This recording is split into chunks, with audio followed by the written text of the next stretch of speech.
सूत्र में प्रवेश के पहले कुछ आधारभूत बातें समझ लेनी जरूरी। एक सूफी फकीर हुआ बायजीद बैठा था अपने द्वार पर झोपड़े के। एक जिज्ञासु ने पूछा, धर्म क्या है, साधना क्या है, मार्ग क्या है? तो बायजीद ने कहा, क्या करोगे जानकर? उस युवक ने कहा, मुक्त होना है बंधन से। बायजीद हंसा, जोर से हंसा जैसे पागल हो, और उसने कहा, पहले ठीक से पता लगा कर आओ, बांधा किसने जो बंधन से मुक्त होना चाहते हो? जब तक इसका पक्का पता लगा कर ना आओगे तब तक मैं जवाब देने वाला नहीं। कहते हैं युवक गया, वर्षों के बाद वापस लौटा। वही पागलों जैसी हंसी अब उसके पास भी थी। बायजीद ने पूछा, लगा लिया पता? उस युवक ने कहा, अब कुछ पूछना नहीं, सिर्फ हंसी का जवाब देने आया। खुद ही बांधा था और बंधन से मुक्त होने की तलाश भी चालाकी थी। वो भी उस मूल सत्य से बचने का ही ढंग था। पूछता था, कैसे मुक्त हो जाऊं?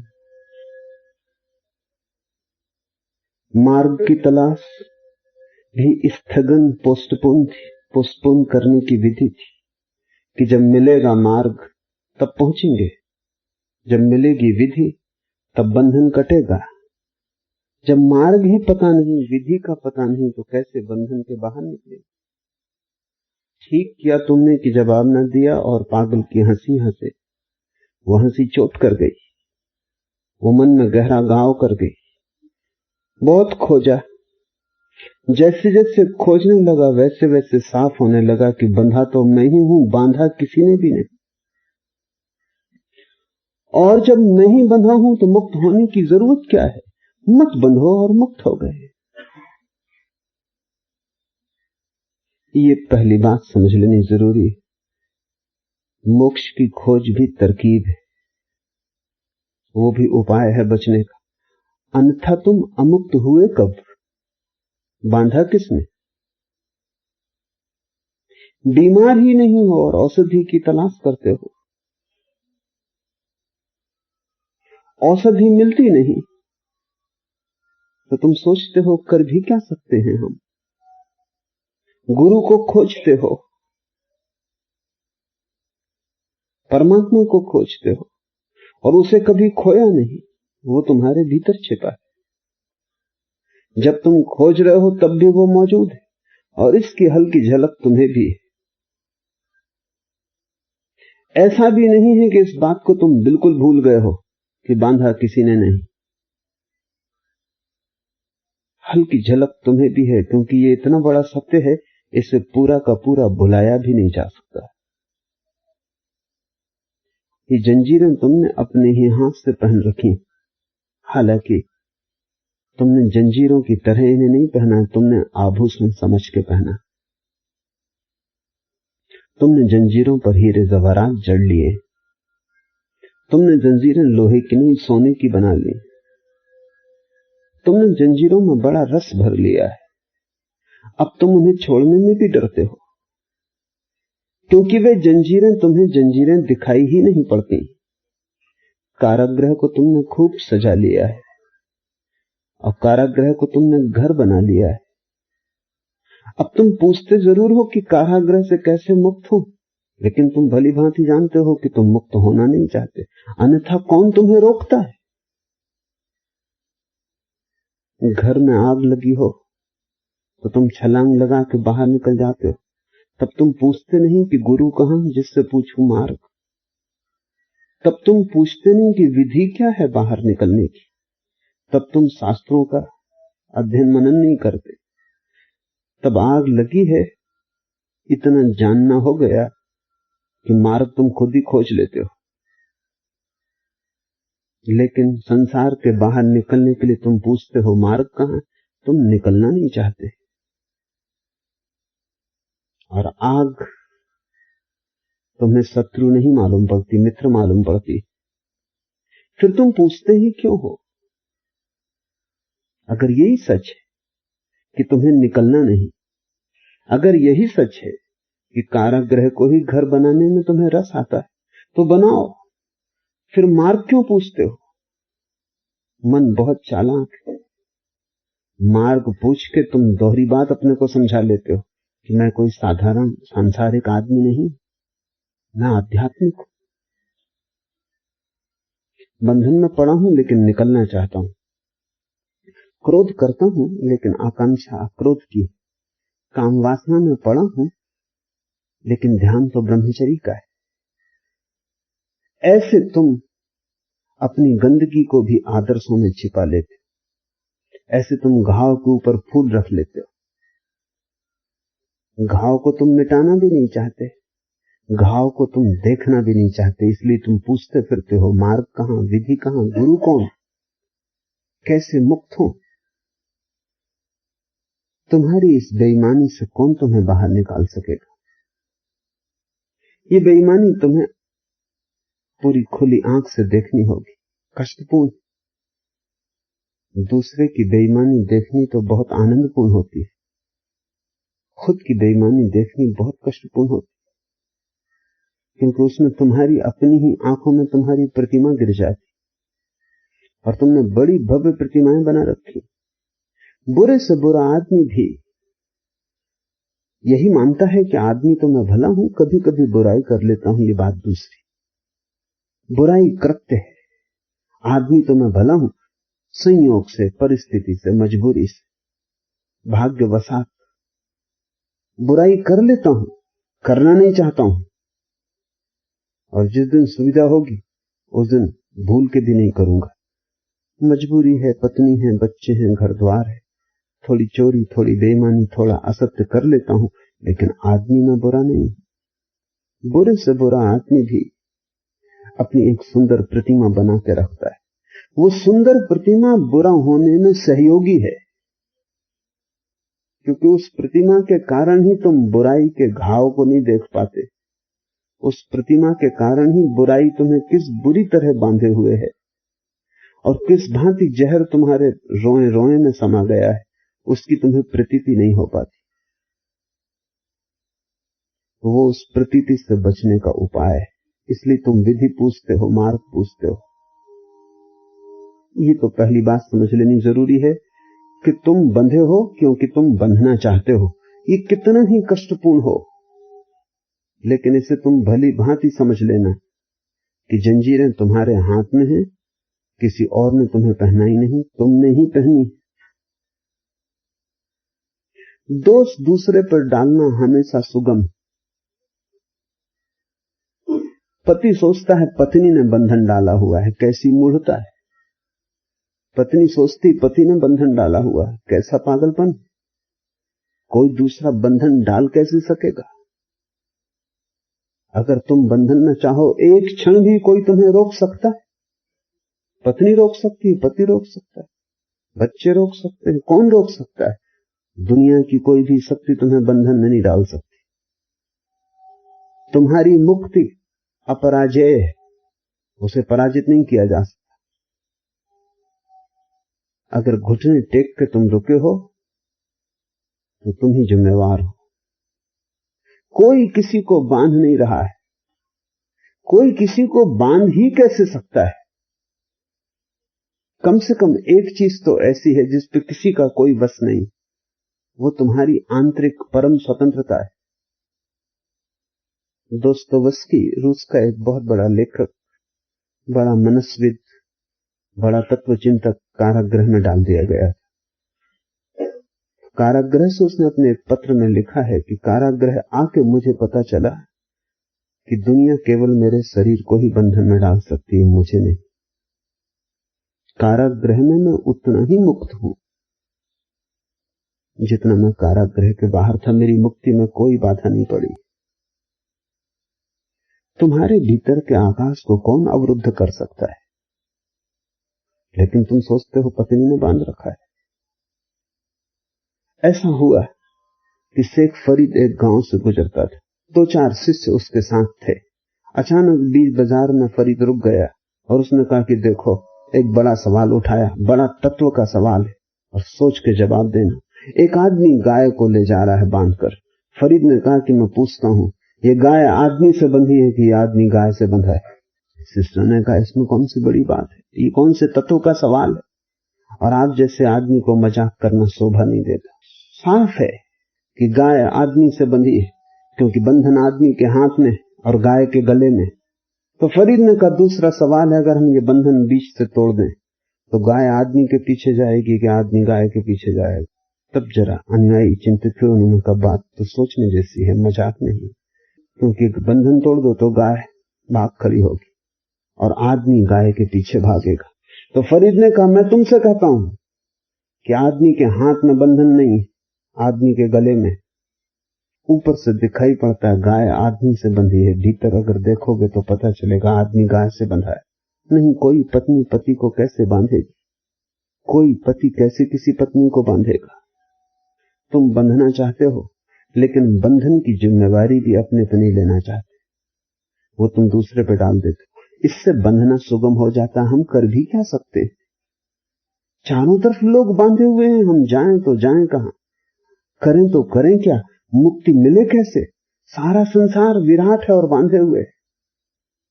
दुकानदार सोचता है कि ग्राहक उसे बांधे हुए, लोभी सोचता है कि धन उसे बांधे हुए, कामी सोचता है कि कामनी उसे बांधे हुए, सांसारिक सोचता है कि संसार उसे बांधे हुए। नहीं, कोई तुम्हें बांधे हुए नहीं। तुम चालाक हो और तुम्हारी चालाकी गहरी है, तुम अपने को धोखा दे रहे हो, मगर धोखा कुशलता का है। दूसरा बांधे हुए है, इसलिए मैं क्या कर सकता हूं? इससे बंधे रहने में सुगमता हो जाती। हम सदा दूसरे पर दोष देते हैं। किसी ने गाली दी, तुम कहते हो इस आदमी ने मुझे क्रोधित कर दिया। कोई तुम्हें कैसे क्रोधित कर सकेगा? तुम असंभव की बात कर रहे हो, ये कभी हुआ ही नहीं। तुम क्रोधित होना चाहते हो तो गाली सार्थक हो जाती, तुम क्रोधित नहीं होना चाहते, गाली व्यर्थ हो जाती। एक सुंदर स्त्री निकलती है, तुम मोहित हो जाते हो, सुंदर स्त्री तुम्हें मोहित कर रही है, तुम मोहित होना चाहते हो। राह पर हीरा दिखाई पड़ता है, तुम झपट के उठा लेते हो। हीरे ने तुम्हें निमंत्रण दिया या तुम वासना लेके चलते थे, वो वासना झपट पड़ी? दूसरे को दोष देना बंद करो, अन्यथा तुम कभी मुक्त ना हो सकोगे। क्योंकि अगर दूसरे ने तुम्हें बांधा है तो तुम कैसे मुक्त हो सकोगे जब तक दूसरा तुम्हें मुक्त ना करे? और दूसरे अनंत, तब मुक्ति हो नहीं सकती। अगर यही सच है जो तुम कहते हो कि दूसरों ने हमें बांधा है, तो फिर मोक्ष जैसी कोई संभावना नहीं, फिर तुम कभी मुक्त ना हो सकोगे, फिर बंधन अनंत है, क्योंकि दूसरे अनंत है। और तुम्हें ये छोड़ देगी पत्नी तो और स्त्रियां हैं, कोई और बांध लेगा, तुम करोगे क्या? तुम निर्वस हो, तुम बिल्कुल असहाय हो, तुम जहां जाओगे कोई ना कोई तुम्हें बांध लेगा, किसी न किसी का पट्टा तुम्हारे गले में होगा। अगर दूसरे ने बांधा है तो मोक्ष असंभव है। इसलिए कबीर, नानक, फरीद, सभी ज्ञानी इस सत्य को पहली सीढ़ी बनाते हैं। इसे तो तुम बिल्कुल साफ कर लो, अन्यथा यात्रा ही ना होगी कि तुम ही बंधे हो। तब मुक्ति की संभावना है, क्योंकि तब तुम ही तोड़ सकते हो, तुम ही बंधे हो, तुम ही मुक्त हो सकते हो। न कोई तुम्हें बांधता है, न कोई तुम्हें बांध सकता है। तब एक और बात समझ लेनी जरूरी है, जो बड़ी गहरी है। महावीर ने कहा है, कोई तुम्हें मुक्त भी नहीं कर सकता। तुम कितनी ही पूजा करो, कितना ही पाठ करो, कोई तुम्हें मुक्त नहीं कर सकता। क्योंकि अगर कोई तुम्हें मुक्त कर सकता है तो कोई तुम्हें बांध सकता है। अगर दूसरे ने तुम्हें बांधा ही नहीं तो दूसरा तुम्हें मुक्त भी ना कर सकेगा। इसलिए महावीर कहते हैं तुम इस भ्रांति में भी मत पड़ना कि कोई दूसरा तुम्हें मुक्त कर देगा। महानतम गुरु भी तुम्हें मुक्त नहीं कर सकता, क्योंकि दूसरे के द्वारा मुक्त होने की संभावना तभी है जब तुम दूसरे के द्वारा बांधे गए हो। कि बुद्ध कहते हैं, बुद्ध केवल इशारा करते हैं कि बंधन कहां है, बुद्ध मुक्त नहीं कर सकते। बंधे तुम हो, मुक्त भी तुम ही होगे। महावीर बता सकते हैं कि बंधन कैसे कटता है, बंधन क्या है, लेकिन महावीर तुम्हारा बंधन नहीं काट सकते। और ये शुभ है कि कोई दूसरा तुम्हारा बंधन नहीं काट सकता। नहीं तो इधर महावीर काटेंगे, कोई दूसरा बांध देगा। जब काटा जा सकता है तो बांधा जा सकता है, जब बांधा नहीं जा सकता तो काटा भी नहीं जा सकता। इसलिए गुरु तुम्हें मार्ग दे सकते हैं लेकिन चलना तुम्हें।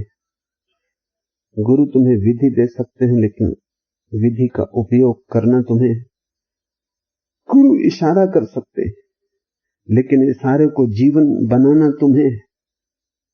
गुरु कैटालिटिक एजेंट हो सकते हैं, उनकी मौजूदगी में तुम जाग सकते हो, लेकिन जागना तुम्हें।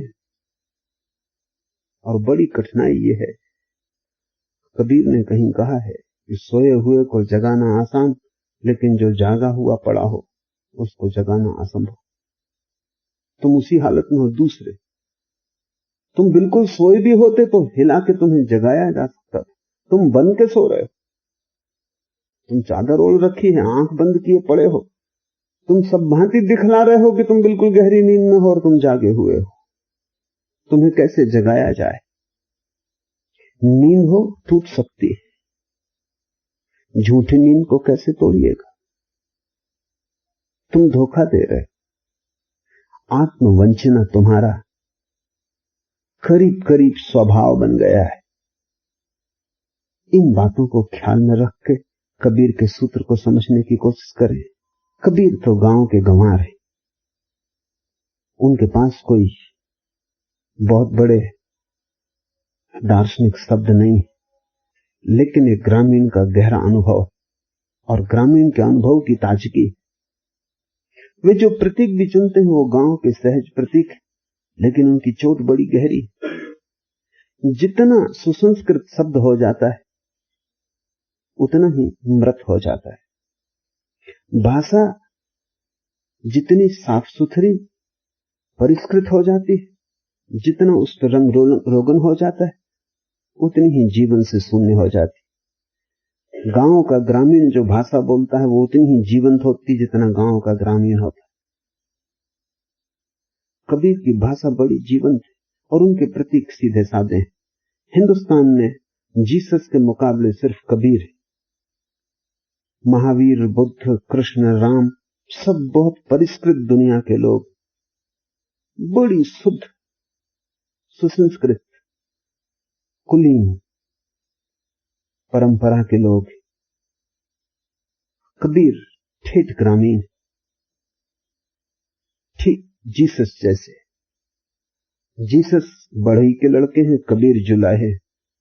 जीसस भी गांव की भाषा का उपयोग करते हैं और ये जान के तुम्हें हैरानी होगी कि जीसस का जो प्रभाव है इतना विराट सारे जगत पर, आधी दुनिया जीसस के साथ है, उसका कारण उनकी भाषा की ताजगी।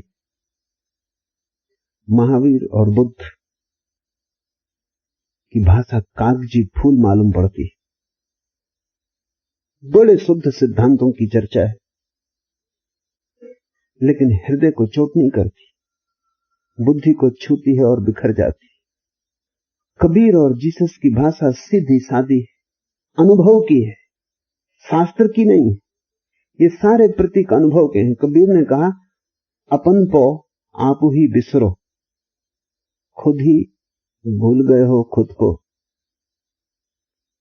दूसरों को दोष दे रहे हो, खुद ही बंध गए हो, दूसरों को जिम्मेवार ठहरा रहे हो।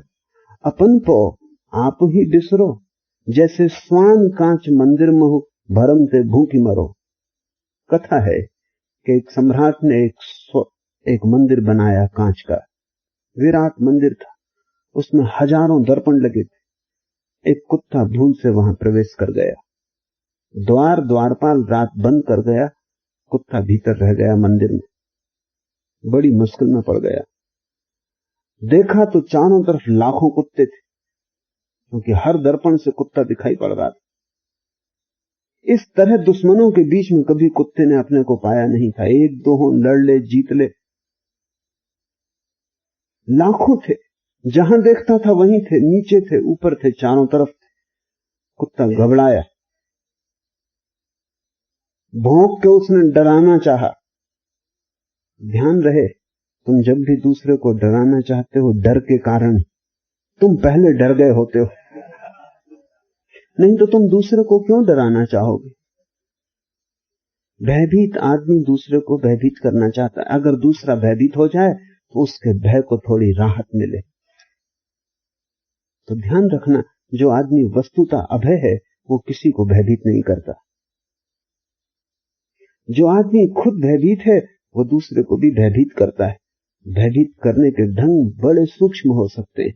कोई तुम्हारी छाती पे तलवार रख के तुम्हें डरा सकता है, कोई तुम्हें नर्क की पूरी व्यवस्था समझा के डरा सकता है कि वहां आग जलेगी, लपटें होंगी, तेल होगा, तेल के कढ़ाई होंगे, उसमें तुम डाले जाओगे।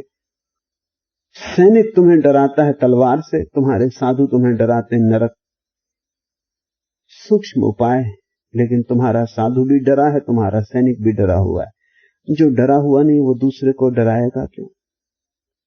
दूसरे को हम भयभीत करते हैं आत्मरक्षा के लिए। उस कुत्ते ने भी सीधा उपाय किया, जैसा आदमी करते। भौंका, चाहा कि डरा दे, लेकिन बड़ी मुश्किल में पड़ गया, क्योंकि जब भौंका तो उसने पाया कि वो लाखों कुत्ते भी भौंके और खुद की ही आवाज सुनसान मंदिर में गूंज कर वापस लौटी। रोआ रोआ कब गया होगा। बचने का कोई उपाय नहीं, भागने की कोई जगह नहीं। भाग के जाओगे कहां? चारों तरफ से घिरे हो, नीचे ऊपर से घिरे हो। उस कुत्ते की पीड़ा तुम नहीं समझ पाओगे, लेकिन अगर तुम अपने जीवन को देखोगे तो वही पीड़ा है और समझ में आ जाएगी। जैसे स्वान कांच मंदिर में हो भरम थे भूख मरो। सुबह जब द्वार खोला गया तो कुत्ता मरा हुआ पाया गया। किसी ने उसे मारा नहीं, कोई वहां था ही नहीं जो मारता। मंदिर खाली था, लेकिन कुत्ते के पूरे शरीर पर घाव थे, लहूलुहान था, सारे मंदिर में खून फैला था। हुआ क्या? भौंका, झपटा, दीवानों से टकराया, अपने ही हाथ मर गया। अपन को आप ही बिसरो, और यही जीवन की कथा है, तुम्हारी भी। किससे तुम नाराज हो रहे हो? किससे तुम मोह से भरे हो? किस पे तुम्हारी घृणा है? कभी तुमने गौर किया कि तुम्हारे सभी संबंध दर्पणों की भांति? सभी संबंध दर्पण है, क्योंकि तुम अपनी ही तस्वीर देखोगे। तुम अपने चारों तरफ जितने संबंध बनाते हो वो सब तुम्हारी ही तस्वीरें हैं। उसमें तुम किसी और को नहीं देखते, अपने को ही देखते हो। जहां तुम्हारी तस्वीर अच्छी तुम्हें मालूम लगती है, मित्र।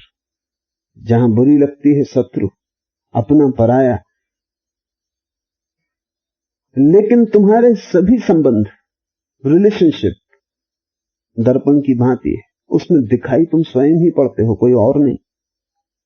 ख्याल करो, क्रोधी आदमी सब तरफ पाएगा कि सभी लोग उसका अपमान कर रहे हैं। कोई हंसेगा तो वो समझेगा मेरे लिए हंसते। रास्ते पे कोई खुसफुस बात करेगा तो वो समझेगा मेरे लिए बात करते। अगर तुम कुछ ना बोलोगे, चुपचाप खड़े रहोगे, तो वो समझेगा कि मेरी वजह से चुपचाप खड़े।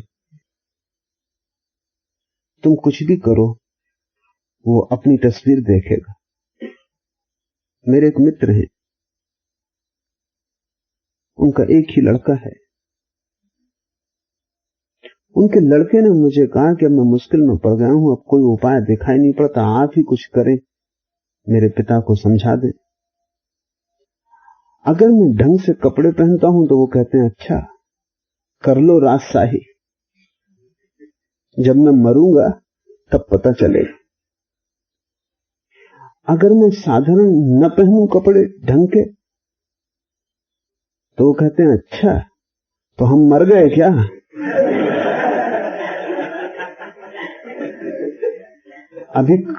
अभी तो ठीक से पहन लो, पीछे तो ये हालत आने वाली। उस युवक ने मुझे कहा कोई रास्ता नहीं दिखाई पड़ता, सब करके देख चुका हूं, लेकिन नतीजा वो हमेशा वही निकालते हैं जो उन्हें निकालना, और उनका नतीजा बिल्कुल तर्कयुक्त है। दोनों में कहीं कोई गलती आप नहीं पा सकते। क्रोधी आदमी अपने चारों तरफ हर स्थिति से क्रोध को उपजा लेता है। लोभी आदमी अपने चारों तरफ देखता है कि सब उसको लूटने को तैयार है। सब मित्र, बेटे, पति, पत्नी सब उसको लूटने को तैयार, सगे संबंधी सब एक ही नजर पे लगे हैं कि किस तरह इसको लूट लें। लोभी पाता है कि सारा संसार उसे लूटने को तैयार है। ये लोभ की तस्वीर दर्पण में दिखाई पड़ रही। कामी पाता है कि सारा संसार उसको कामना में ग्रस्त करना चाहता है। त्यागी पाता है कि सारा संसार उसे त्याग की तरफ ले जा रहा है। त्यागी पाता है कि सारा संसार एक ही इशारा कर रहा है कि छोड़ो, भागो। तुम जो हो उसकी प्रतिध्वनि तुम्हें चारों तरफ सुनाई पड़ती है, और सारा जगत दर्पण है, कांच मंदिर कबीर जिसको कह रहे हैं।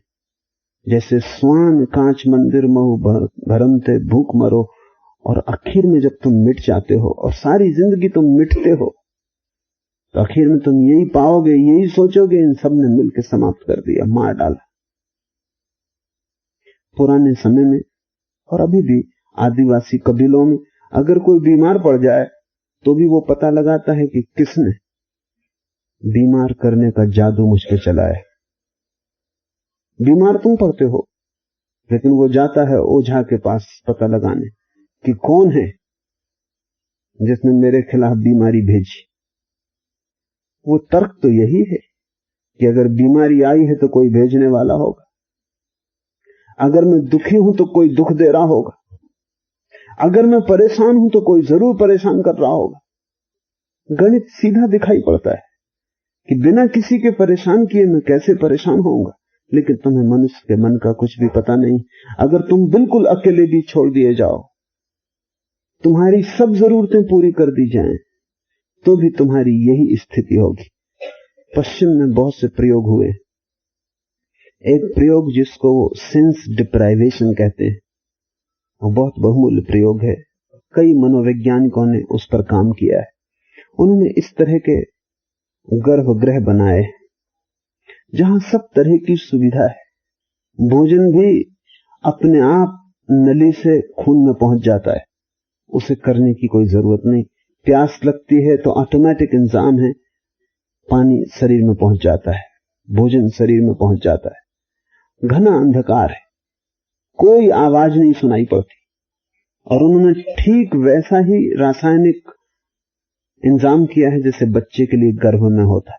इस तरह के टब बनाए जिनमें ठीक वही रासायनिक द्रव होता है जो मां के गर्भ में होता है, और आदमी उसमें तैरता रहता है, उसमें सोया रहता है। उस टब में सब तरफ अंधकार है, न भोजन की चिंता है, न पानी की चिंता है, न कोई तकलीफ है, सब तरह की सुविधा है, सब सुख है। लेकिन 15 मिनट में आदमी बेचैन हो जाता है। 15 मिनट में वो सूचनाएं भेजने लगता है, मुझे निकालो, बाहर करो। लंबे प्रयोग किए गए हैं, कुछ लोगों ने हिम्मत की और 21 दिन का प्रयोग किया गया, और 21 दिन में उनको खबर दी गई कि वो वक्त वक्त पर सूचना देते रहे। उनके पास बटन लगा दिए, जब वो क्रोधित मालूम पड़े तो लाल बटन दबा दें, तो ऊपर मनोवैज्ञानिक नोट कर लेगा कि अभी वो क्रोधित। जब वो भयभीत मालूम पड़े तो हरा बटन दबा दें, जब ईर्ष्या से भरे मालूम पड़े तो ये बटन दबा दें। इस तरह के सब मनोवेगों के लिए बटन लगाए रखे। और बड़े हैरानी की बात है, कोई नहीं है सताने को वहां, लेकिन वक्त पर आदमी क्रोधित होता है। कोई कारण नहीं क्रोधित होने का। वो खुद भी बेचैन होता है कि मैं क्रोधित क्यों हूं, पर क्रोधित है। क्रोध, लोभ, मोह सब तुम्हारी भीतरी अवस्थाएं, इनके बाहर के लोगों से कोई भी संबंध नहीं। बाहर के लोग तो खूंटियों जैसे हैं जिन पर तुम अपने कपड़े टांग देते हो। बाहर के लोगों पर जब तुम क्रोध टांगते हो तो वो खूंटी है, लोभ टांगते हो, वासना टांगते हो, वो खूंटी है।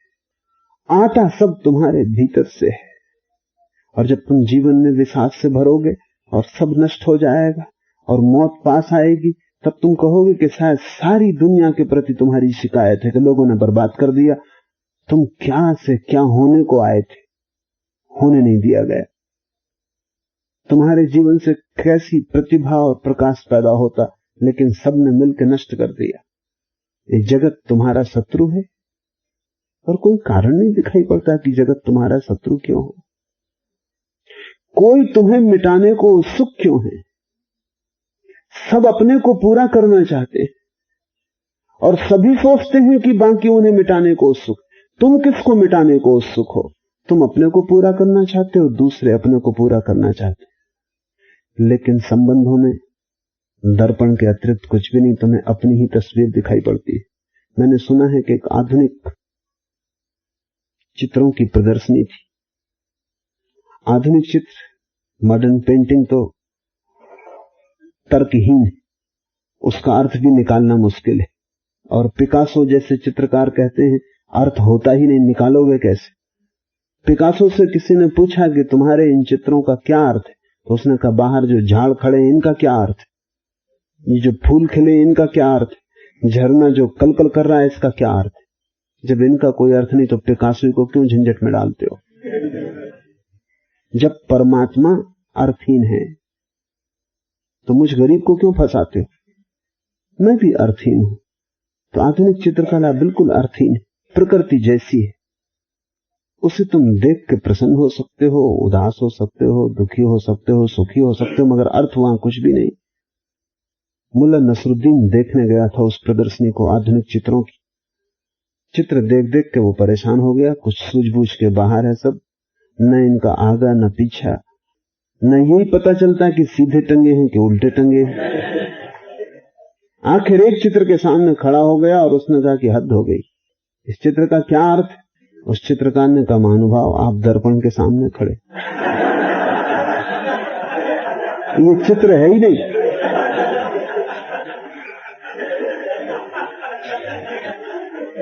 पूरा जीवन दर्पण के सामने। इसलिए संबंध के प्रति वही व्यवहार करना जो दर्पण के प्रति करते हो।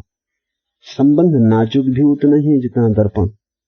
जरा गिर गया कि टूट जाता है, और संबंध एक दफा टूट जाए तो वैसा ही जोड़ना मुश्किल है जैसा दर्पण। जोड़ भी लो टूटे हुए संबंध को तो भी टूट की रेखाएं रह जाती।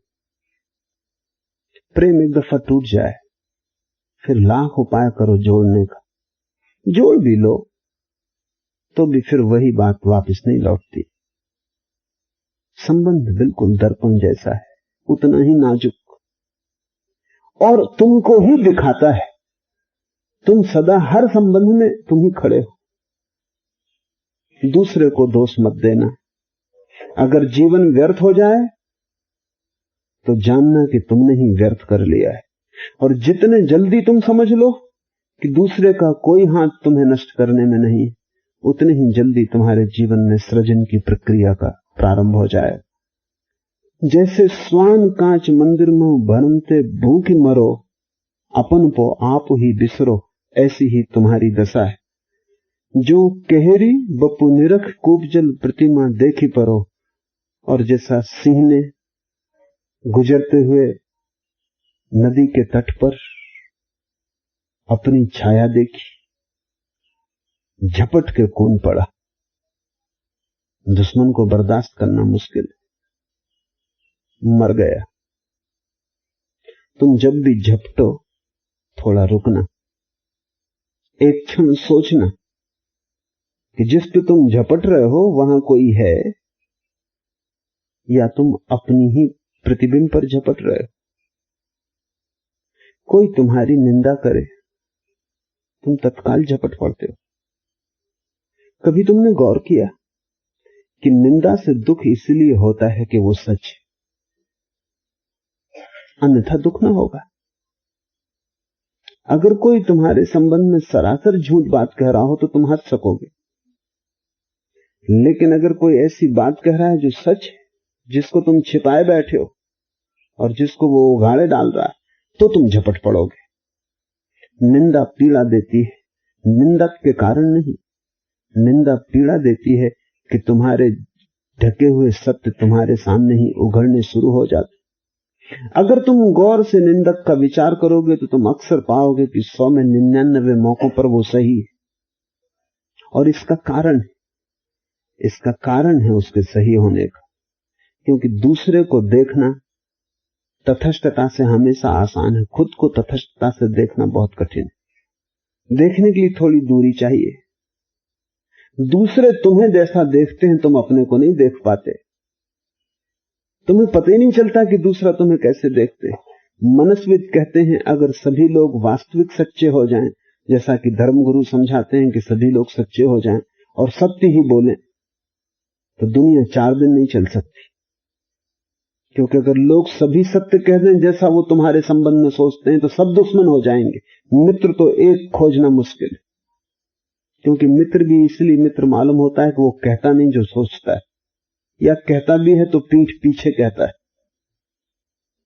दूसरा तुम्हें गौर से देख पाता है क्योंकि उसकी एक तथस्थता है। एक बात कभी तुम्हें भी निरीक्षण में आई होगी, कोई आदमी समस्या लेकर तुम्हारे पास आ जाए तो तुम उसे बड़ी कीमती सलाह दे पाते हो, और अगर वही समस्या तुम्हारे जीवन में हो तो खुद की सलाह भी तुम खुद के काम में नहीं ला पाते हो। क्यों? दूसरे को सलाह देना आसान है क्योंकि फासला है। बड़े से बड़े सर्जन की पत्नी का ऑपरेशन करना हो तो वो खुद नहीं करता, क्योंकि हाथ कपेगा, फासला कम।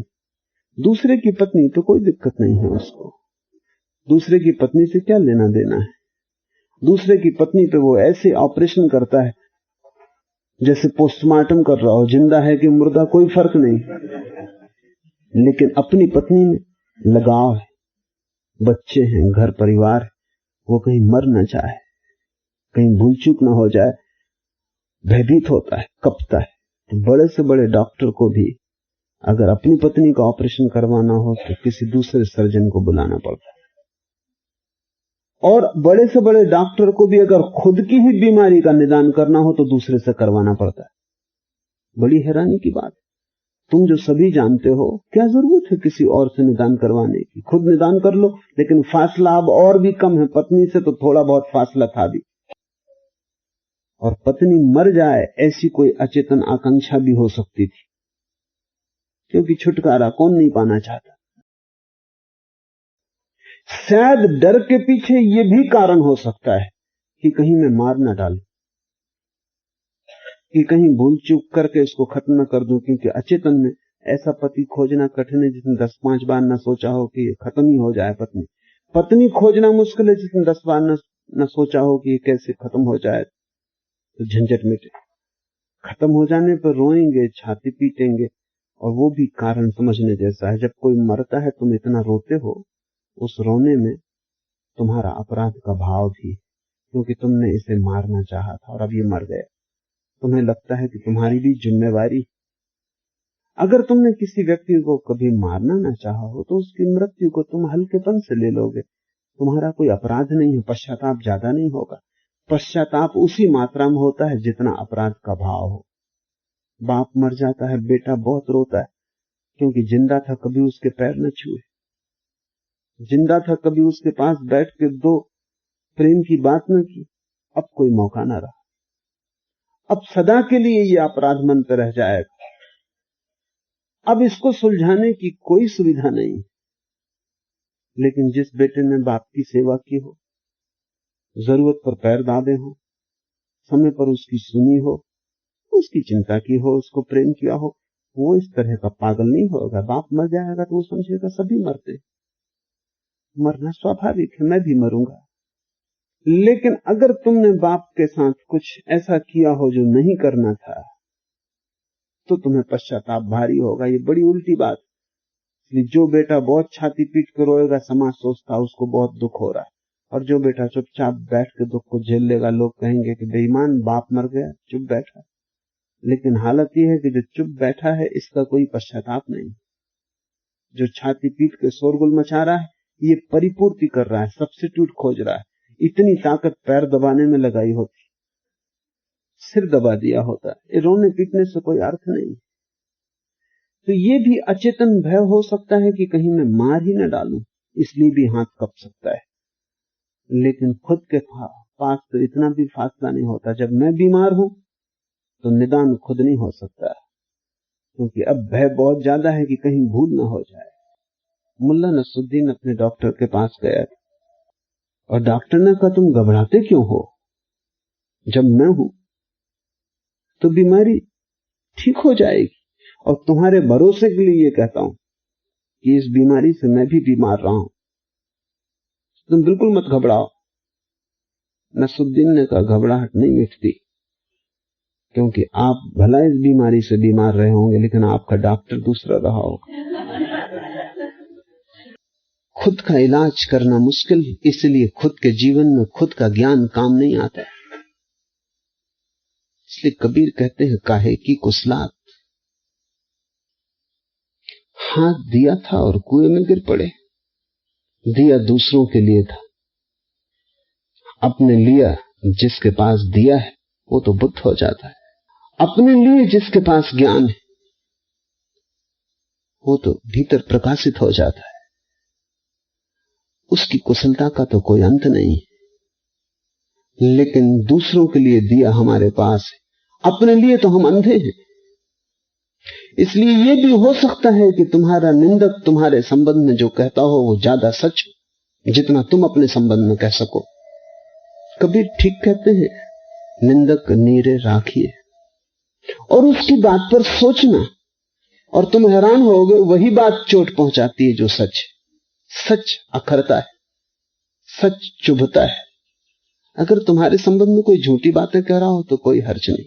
ऐसा मैंने सुना है कि ऑस्कर वाइल्ड, एक पश्चिम का बड़ा लेखक, किसी दूसरे लेखक के संबंध में एक लेख लिखा जिसमें उसने बड़ी उसकी निंदा की। वो लेखक उससे मिलने आया और उसने कहा, ऐसी क्या दुश्मनी बंजा रहे हो, क्यों इस तरह की झूठी बातें मेरे संबंध में लिखते हो?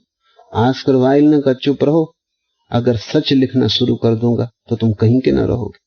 और कहते हैं वो आदमी चुपचाप खिसक गया, फिर उसने शिकायत न की।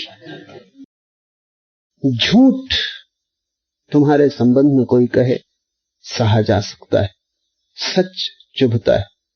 जो चीज चुभे जान लेना कि किसी दर्पण ने तुम्हारा चेहरा दिखाया, और दर्पण को तोड़ देने का मन होता है। मैंने सुना है कि एक महिला जो बड़ी कुरूप थी, वो दर्पणों की दुश्मन थी, जहां भी दर्पण देखती फौरन तोड़ देती।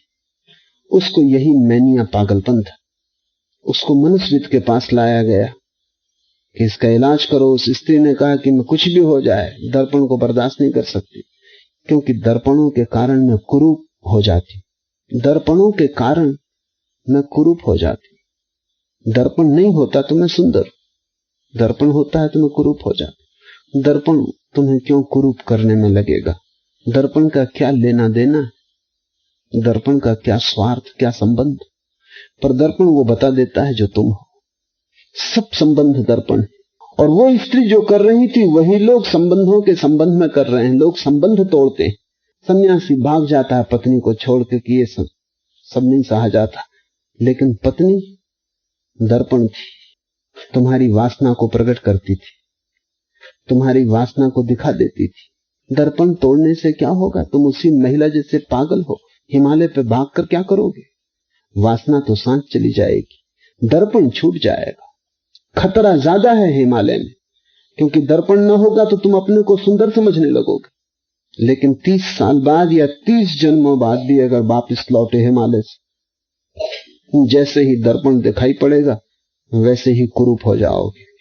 कुरूप तो तुम थे ही, इसलिए वास्तविक सन्यासी संबंधों से भागता नहीं, संबंधों में जागता है, दर्पण को गौर से देखता है। और वास्तविक सन्यासी अपने संबंधियों को धन्यवाद देगा कि तुमने मुझे दिखाया, जगाया, चेताया कि मैं क्या हूं। झूठा सन्यासी भागता है, सच्चा सन्यासी जागता है। इसलिए मैं निरंतर कहता हूं, भागो नहीं, जागो। उसे सूत्र बना लेना है। किसी संबंध से मत भागो, क्योंकि सभी संबंध तुम्हें जगाते हैं। जागो और अपने को बदलो। दर्पण को तोड़ने से क्या होगा? जिस दिन तुम बदल जाओगे, यही दर्पण तुम्हारे संबंध में दूसरी खबर देगा। जब तुम सुंदर होगे, दर्पण तुम्हें सुंदर कहने लगेगा। दर्पण बिल्कुल निष्पक्ष है। जो केहरी बपू निरख कूपजल प्रतिमा देख परो, वैसे ही गज फटिक शिला पर 10 नंदी आनी धरो, आनी अरो। और वैसे ही हाथी ने इस फटिक शिला में देखकर अपने चेहरे को स्फटिक शिला से टक्कर दे दी, दांत तोड़ डाले अपने। मरकट मुठी स्वाद नहीं बिहुरो, घर घर रटत फिरो। कबीर के प्रति बड़े सीधे साफ। ऐसा अक्सर हो जाता है कि बंदर किसी घड़े में हाथ डाल देता है सामान निकालने को, चने हैं, कुछ और भोजन है, और फिर मुट्ठी बांध लेता है। और स्वभाव था, जितनी बड़ी मुट्ठी बांध सकता है उतनी बांध लेता है। हम भी वही करते हैं। बंदर और आदमी में निश्चित ही संबंध है। डार्विन गलत नहीं हो सकता, क्योंकि जब मुट्ठी का भरने का मौका मिला हो तो छोटी कौन बनाएगा? उसको हम ना समझ कहेंगे। बुद्धिमान बंदर, छोटा बच्चा बंदर का शायद थोड़ा बहुत निकाल ले बाहर, ना समझ है, अनुभवी नहीं है। लेकिन अनुभवी बंदर तो जितनी बड़ी मुट्ठी भर सकेगा उतनी भरेगा। अब मुट्ठी हो जाती है बड़ी और बर्तन के मुंह से हाथ बाहर नहीं निकलता, तो बंदर बर्तन को लटकाए हुए कष्ट भोगता है, भागता है, द्वार द्वार, घर घर छलांग लगाता है, लेकिन मुट्ठी नहीं खोलता। चिल्लाता है, चीखता है, निश्चित ही कष्ट में पड़ा है। और शायद सोचता होगा कि इस बर्तन में कोई तरकीब है जिसकी वजह से मैं फंस गया, लेकिन मुट्ठी नहीं खोलता। वही तुम्हारी दशा है। बड़ी मुट्ठी बांध ली, मुट्ठी नहीं खोलते और द्वार द्वार सिर पटकते फिरते। शांति चाहिए, आनंद चाहिए, जीवन चाहिए, और एक घड़े में फंसे, उसकी वजह से बड़ी मुसीबत है। बंदरों को पकड़ने वाले बंदरों की इस नासमझी का फायदा उठाते, वो घड़े को गाड़ देते हैं जमीन में, तो बंदर भाग भी नहीं सकता, मुट्ठी खोल भी नहीं सकता। तुम नहीं खोलते तो बंदर कैसे खोलेगा? कोई तुमसे कम समझदार है बंदर, कोशिश करता है कि बंधी मुट्ठी बाहर निकल आए। यही तो तुम भी कर रहे हो। मेरे पास लोग आते हैं, वो कहते हैं सब जैसा चल रहा है चलता रहे और मन शांत हो जाए, मुट्ठी बंधी रहे और मन शांत हो जाए, ऐसी कोई तरकीब बताएं। सब जैसा चलता है चलता रहे, इसमें कुछ अड़चन न पड़े और मन शांत हो जाए। मन अशांत है, क्योंकि वहीं घड़े ने जहां मुट्ठी बांध ली वहीं कष्ट हो रहा है, वहीं पीड़ा है। एक धनपति मेरे पास आते, वो अक्सर कहते हैं कि छोड़ूंगा, एक दिन सब छोड़ूंगा, लेकिन तब तक तो कुछ विधि बताइए। एक दिन छोड़ूंगा, सब छोड़ूंगा, लेकिन तब तक अशांति तो मत भुगवाइए, जैसे कि मैं उनको अशांति भुगवा रहा हूं। कोई विधि बताइए, तब तक तो मन शांत हो जाए। और मैंने उनसे कहा कि अगर तब तक कोई विधि होती शांत होने की, तो जब तुम अशांत हालत में नहीं छोड़ रहे हो तो शांत होकर तुम कैसे छोड़ोगे? फिर तो तुम कहोगे अब जरूरत ही ना रही। अगर बंदर मुट्ठी बांधे हुए घड़े के बाहर हाथ निकाल ले, मुट्ठी बांधे हुए घड़े की चिंता से मुक्त हो जाए, मुट्ठी बांधे हुए घड़ा निर्भर हो जाए, तो बंदर पागल है कि फिर मुट्ठी खोलेगा? इतने कष्ट में नहीं खोल रहा, तुम इतने दुख में हो और फिर तुम नहीं खोल रहे मुट्ठी, तो तुम सुख में होकर मुट्ठी खोलोगे? छोड़ा। तुमने कभी सुना है कि किसी ने सुख के कारण संसार छोड़ दिया? दुख के कारण लोग नहीं छोड़ते, दुख रहते हुए नहीं छोड़ते, महा दुख पड़ता रहे तो नहीं छोड़ते, तो सुख के कारण कोई संसार छोड़ेगा? फिर तो असंभव है। अभी असंभव दिखता है तो फिर तो कैसे संभव होगा? वो कहते हैं कि आप जो भी कहते हैं ठीक कहते हैं, अभी तो सुविधा छोड़ने की नहीं है। क्या ऐसी तरफता रहूं? क्योंकि वो रात सो नहीं सकते। उनके घर में मेहमान होता था तो रात मुझे भी नहीं सोने देते थे। वो बैठे बैठे, मैं संकोच बस उनसे बात करता रहूं। आखिर उनकी पत्नी ने मुझसे कहा कि ऐसे न चलेगा, ऐसी पहले मैंने भी भूल की थी इनके साथ। आप तो सो जाओ, ये तो इनको रात भर नींद आती नहीं, क्योंकि आंकड़े धन के इतने बड़े। एक बार उनके घर मेहमान हुआ तो बहुत उदास थे। एयरपोर्ट से मुझे लेके गए तो रास्ते में उन्होंने कहा इस बार बहुत नुकसान हुआ है, 5 लाख का नुकसान लगा अभी 5-7 दिन के भीतर। सटोरिये हैं। उनकी पत्नी भी साथ थी। मैं दोनों के बीच में बैठा था। पत्नी ने मेरा हाथ दबाया, उसने कहा बात में मत पड़ना। घर जाके मैंने पूछा कि मामला क्या? उनकी पत्नी ने कहा कि ना, नुकसान बिल्कुल नहीं हुआ है, 5 लाख का लाभ हुआ लेकिन 10 का होना था। तो जमाने भर में कहते फिर रहे हैं कि 5 लाख का नुकसान हो गया। अब ये जो बंदर की मुट्ठी है, अब ये शांति चाहते हैं। लाभ कल्पना का जो था वो कल्पना पूरी नहीं हुई, उसको नुकसान कह रहे हैं। तुम भी जिंदगी के अंत में जब मरने के करीब पहुंचोगे तो तुम उस सबको भी अपनी हानि में गिनोगे जो तुम सोचते थे होना चाहिए और नहीं हुआ। जो मिलना था तुम्हें, जिसकी तुम्हारी योग्यता और पात्रता थी, जिसके लिए तुम बिल्कुल जन्म से अधिकार लेके आए थे, वो तुम्हें नहीं मिल पाया। मुट्ठी खोलनी पड़ेगी, बंदरपन से नहीं चलेगा। और सन्यास का इतना ही अर्थ है बंदरपन से मुक्त हो जाना। वो नासमझी इतनी साफ है कि तुम परेशान हो रहे हो ज्यादा लोभ के कारण, तुम परेशान हो रहे हो ज्यादा क्रोध के कारण, तुम परेशान हो रहे हो उतनी वासनाएं इकट्ठी कर ली हैं जिनको बांध के रखने का तुम्हारे पास उपाय भी नहीं। तुम्हारी मुट्ठी छोटी और तुमने बहुत भर लिया है। आवश्यकता तक तो मुट्ठी काफी है, जैसे ही आवश्यकता वासना बनती है मुट्ठी छोटी पड़ जाती। फिर जितनी बड़ी तुम मुट्ठी बनाते जाते हो, संसार के घड़े में उतने ही फंसते जाते हो। कहते हैं कबीर मरकटी मुट्ठी स्वाद नहीं बिहरो, घर घर रटत फिरो। और फिर घर घर चिल्लाता फिरा, रोता फिरा, मगर मटके को लटकाए रहा। कष्ट भारी था लेकिन लोभ भी भारी था। लोभ कष्ट से ज्यादा मालूम पड़ता है, इस बात को ख्याल में रख लें। तुम जहां हो वहां जो दुख है, उस दुख से ज्यादा तुम्हें सुख की आशा है। सुख है नहीं, आशा है। आशा से आदमी बंधा है। आज नहीं कल कोई तरकीब निकल आएगी, कोई विधि हो जाएगी, कोई चमत्कार, किसी का आशीर्वाद, सब ठीक हो जाए। आशा से मत छोड़ो। एक दफा मुट्ठी बाहर निकाल ली, फिर पता नहीं दोबारा डालने का मौका मिले न मिले। घड़ा रोज तो मिलता नहीं, घड़े कम है, बंदर ज्यादा है। सब बंदर अपने अपने घड़े लिए हुए हैं, तुमने छोड़ दिया, कोई दूसरा बंदर हाथ डाल दे। तुम दुख छोड़ दो, दूसरा दुख भोगने लगे, फिर तुम क्या करोगे? तो इसको तो रखे ही रहो, इसको लटकाए रहो, कष्ट पाओ, सो ना सको हर्ज नहीं। जीवन एक बेचैनी और नरक हो जाए ठीक, लेकिन आशा कभी ना कभी, किसी न किसी दिन कोई ना कोई विधि हो जाएगी। प्रार्थना करो, पूजा करो, मंदिर जाओ, लेकिन मटके को साथ रखो। मंदिर में लोगों की प्रार्थनाएं सुने। वो प्रार्थनाएं क्या कर रहे हैं? वो प्रार्थनाएं ये कर रहे हैं कि मुट्ठी बंधी हुई मटके के बाहर आ जाए। खलील जिब्रान ने कहीं लिखा है कि मैंने हजारों लोगों की प्रार्थनाएं सुनी और मैंने पाया उनकी प्रार्थनाओं का एक ही मतलब है कि 2 और 2 4 ना हो, कुछ असंभव घट जाए, यही उनकी प्रार्थनाएं। कहीं कबीर ललनी के सुगना तो ही कवने पकड़ो।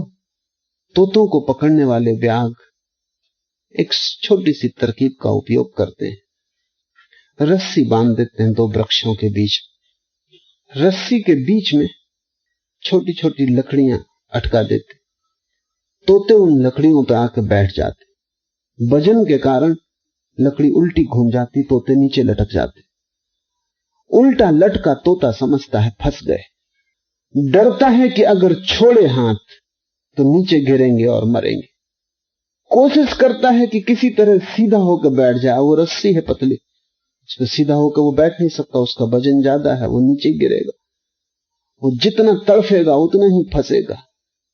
और इस घबराहट में वो ये भूल ही जाता है कि मेरे पास पंख है, मैं उड़ सकता हूं, गिरने का कोई सवाल ही नहीं।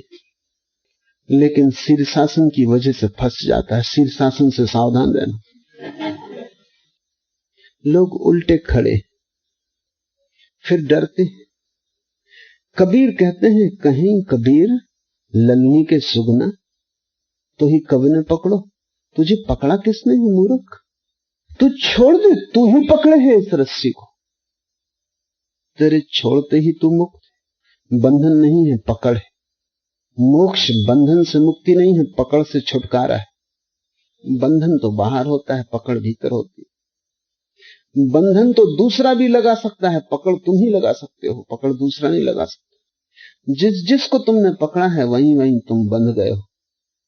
और अब तुम डरते हो, और अब तुम्हें पंखों का विस्मरण हो गया है कि तुम उड़ भी सकते हो। गिरने का कोई डर नहीं। लेकिन इतने दिन से तुम बंधे हो, इतनी लंबी हो गई बंधन की प्रक्रिया कि तुम भूल ही गए कि कभी तुम मुक्त थे, कभी तुम आकाश में भी उड़े थे। तोते बहुत दिन पिंजरे में रह जाएं फिर उड़ नहीं पाते, पंखों का स्मरण खो जाता। बहुत दिन तक पंख उड़ने से रुके रहें तो उनकी क्षमता क्षीण हो जाती। यही हुआ है। कबीर बड़ा गहरा व्यंग कर रहे हैं। वो कह रहे हैं, ललनी के सुगना तो ही कब ने पकड़ो। किसने तुझे पकड़ा है? कोई पकड़े हुए नहीं, तूने ही कुछ गलत चीजें पकड़ रखी हैं और कष्ट पा रहा है। इसलिए समस्त धर्म का सार है पकड़, क्लिंगिंग को छोड़ना। कुछ भी मत पकड़ो, जियो सब, पकड़ो कुछ भी मत। रहो घर में, रहो दुकान पर, बाजार में, पकड़ो मत। मुट्ठी खुली रखो, जियो सारे संसार को। वो जीने के लिए है। उसके जीने से प्रौढ़ता मिलेगी, उसके जीने से समझ बढ़ेगी, अनुभव बुद्धिमत्ता को लाएगा। जियो पर जाग कर जियो, पकड़ो मत, मुक्त रहकर जियो, विचरो संसार से। एक भी अनुभव ऐसा नहीं कि उसे तुम छोड़ो। सभी अनुभव कर लेने जैसे हैं, क्योंकि उनको करने से ही तुम्हारे भीतर जो छिपी हुई संभावना है बोध की, वो जगेगी। सभी अनुभव बुरे भले गुजर जाने जैसे, पर जाग कर गुजरना, ताकि कोई अनुभव कारागृह न बन जाए और तुम किसी अनुभव में बंद न हो जाओ। अभी ऐसा ही हुआ है। एक बार तुम जो अनुभव कर लेते हो तुम उसमें बंध जाते हो, फिर तुम बार बार उसी को करना चाहते हो। क्लिंगिंग पैदा हो गई, पकड़ पैदा हो गई। जो भी अनुभव तुम्हें सुख देता है, जरा सी भी झलक देता है, तुम मुट्ठी बांध लेते हो। तुम इतना अविश्वास किए हो जीवन पर, तुम्हें यह पता ही नहीं कि जिस जीवन से यह अनुभव मिला उस जीवन से और बड़े अनुभव भी मिलेंगे। बंधने की जल्दी क्या है? जो जीवन यहां लाया वो जीवन और विराट किनारों पर भी ले जाएगा। यहीं घर बना लेने की जल्दी क्या है? तुम रास्ते पर पहला कदम नहीं रखते कि वहीं पड़ाव बना लेते हो। रुको, ठहरो। रात का विश्राम बुरा नहीं, लेकिन सुबह होते चल पड़ो। वेदों के ऋषियों ने कहा है, चलते रहो, चलते रहो, रुको मत, ठहरो भला। बुद्ध अपने भिक्षुओं को कहते थे, चरे वेति, चरे वेति, चलते रहो, चलते रहो। विश्राम के लिए रुको, घर मत बनाओ। कहीं भी जहां तुमने पकड़ बनाई वहीं घर बनता है, और जहां घर बना वहां जल्दी ही कारागृह निर्मित हो जाता है। बौद्धों की बड़ी पुरानी कथा है। एक आदमी सन्यासी हुआ, उसने गुरु से दीक्षा ली। तो गुरु से उसने पूछा कि दीक्षा के समय कुछ बोध जो मैं सदा याद रखूं। गुरु ने कहा, एक बात भर ख्याल रखना, बिल्ली कभी मत पालना। थोड़ा हैरान हुआ कि आदमी पागल मालूम होता। हम ज्ञान की खोज में निकले, मोक्ष, निर्वाण, ईश्वर, और इस आदमी से दीक्षा ले फंसे, और ये क्या उपदेश दे रहा है कि बिल्ली कभी मत पालना। फिर गुरु तो मर गया, और जो उसने कहा था, चूंकि इसने कभी उसको समझा ही नहीं, और इसने समझा कि व्यर्थ की बकवास कर रहा है, दिमाग खराब हो गया, सठिया गया, 60 के ऊपर था। और 2 आदमी भरोसे के नहीं होते। पुराने जमाने में जो सठिया जाते थे, 60 के पार चले जाते थे, वो भरोसे के नहीं थे। आज के जमाने में जो कुर्सी आ जाते, कुर्सी पे बैठ जाते, वो सठिया गए, अब उनकी बात का कोई मतलब नहीं। बूढ़ा तो मर गया, इसके पास बस एक लंगोटी ही थी, उसको टांगता था तो चूहे काट जाते थे। तो गांव के लोगों से पूछा कि क्या करूं, तो उन्होंने कहा बिल्ली पाल लो। भूल ही गया बिल्कुल कि गुरु ने कहा था बिल्ली भर मत पालना। अपने अनुभव से कहा था, क्योंकि यही कहानी उसके साथ दोहरी थी। कहानी तो वही है, पात्र बदल जाते। कुछ अड़चन नहीं मालूम पड़ी, एक बिल्ली पाल ली, झंझट शुरू हो गई, क्योंकि बिल्ली को भोजन चाहिए, उसको दूध चाहिए। चूहे तो खत्म किए बिल्ली ने, लेकिन बिल्ली आ गई। गांव के लोगों से पूछा उसने, इसमें क्या अड़चन है, एक गाय आपको हम भेंट दिए देते। बिल्ली के पीछे गाय आ गई। अब गाय के लिए घास कब तक गांव के लोग थे। उन्होंने कहा ऐसा करो कि जमीन पड़ी है तुम्हारे आसपास मंदिर के, थोड़ी खेती बाड़ी शुरू कर दो। खेती बाड़ी शुरू की तो कभी बीमारी भी होती, पानी डालना है, कोई पानी डालने वाला चाहिए, खेती बाड़ी में समय ज्यादा लग जाता, खुद ही खाना बनाना है। तो गांव के लोगों ने कहा ऐसा करो शादी कर लो। एक लड़की थी भी गांव में, योग्य, बिल्कुल तैयार, उन्होंने इसकी शादी करवा दी।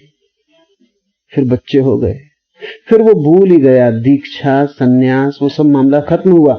अब बच्चों को पढ़ाना लिखाना, खेती बड़ी हो गई, व्यवसाय फैल गया। जब मरने के करीब था तब उसे एकदम याद आया, जैसे नींद से चौंका, कि हद कर दी, उस बूढ़े ने ठीक ही कहा था कि बिल्ली मत पालना। बिल्ली के पीछे सब चला आता है। पहला कदम तुमने उठाया, फिर मुश्किल हो जाती है। एक घर में मैं ठहरा था, 2 छोटे बच्चे सीढ़ियों पर बैठ के बात कर रहे थे, घर के ही 2 बच्चे। बड़ा होगा कोई 4 साल का, छोटा होगा कोई 2.5 साल का। बड़ा छोटे को ज्ञान दे रहा था। छोटा पूछ रहा था कि किस चीज से बचना चाहिए स्कूल में, तो उसके जाने का वक्त आ गया। बड़े ने कहा बस एक बात ख्याल रखना, अगर उसमें बच गए तो बिल्कुल बच गए। छोटे ने कहा बता दो। उसने कहा CAT, कैट यानी बिल्ली। जब स्कूल में ये पढ़ाया जाए, इसको बिल्कुल सीखने ही मत। इसको सीखे कि फिर दूसरी चीजें सीखना पड़ती। बस इस पे अड़े रहना। फिर बड़े बड़े शब्द आते हैं इसके पीछे, और फिर कोई अंत ही नहीं। उसी में मैं फंस गया। तुम सावधान रहना। जब उन बच्चों की बात मैंने सुन रहा था, तब मुझे याद ये कहानी आई। ठीक है, CAT, कैट यानी बिल्ली। बिल्ली से जो बचा वो सबसे बचा। एक चीज को पकड़ो, पकड़ शुरू हो गई, फिर दूसरी को पकड़ना पड़े, तीसरे को पकड़ना पड़े। सिलसिला है, एक के पीछे दूसरा, दूसरे के पीछे तीसरा, एक श्रृंखला है। जीना, गुजरना सब अनुभव से, पकड़ना कोई अनुभव नहीं। और सदा खुले रहना, अनंत अनुभव की संभावना है। जल्दी क्या है पकड़ने की। और पुनरुक्ति की आकांक्षा मत करना। जो अनुभव एक बार गुजरे फिर बार बार मत मांगना, क्योंकि बार बार मांगने का मतलब है कि तुम वहीं अटकने को खड़े हो गए। तुमने भरोसा खो दिया जीवन का। अभी बहुत बाकी था। ये जीवन वहां तक ले जाता है जहां परमात्मा है। अगर तुम चलते रहो, रुक गए तो तुम कहीं छोटी जगह, व्यर्थ की जगह रुक जाते हो, किस कूड़े के ढेर पर घर बना लेते हो। इसलिए कबीर कहते हैं, कहीं कबीर ललनी के सुगना तो ही कब न पकड़ो। किसी ने पकड़ा नहीं, बिल्ली तुम्ही ने पाल ली। तुम ही चाहो तो छूट सकते हो।